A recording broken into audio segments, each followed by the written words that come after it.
दोस्तों आपने इस तरह की मदरबोर्ड तो ज़रूर देखी होगी और उस पर लगी इस तरह की सोल्डिंग ज़रूर देखी होगी और हटाने का प्रयास भी किया होगा, लेकिन यह सोल्डिंग सही तरीके से नहीं हट पाती।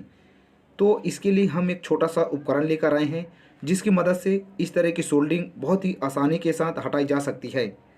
तो चलिए इसका प्रयोग जानते हैं कि इसका प्रयोग कैसे करना है। ऊपर से इसे प्रेस करना है और एक स्विच लगी जिसको दबा देने पर यह सोल्डिंग अंदर चली जाती है। तो करना क्या है, सबसे पहले हम सोल्डिंग आयरन को गर्म कर लेंगे। अब गर्म करने के बाद जो सोल्डिंग को हटाना है उसे इस तरीके से पिघला लेंगे। पिघला लेने के बाद उस उपकरण को इसके नज़दीक रखेंगे और स्विच को दबा देंगे, एकदम साफ़ हो जाएगी। आप देख सकते हैं किस तरीके से हो चुकी है।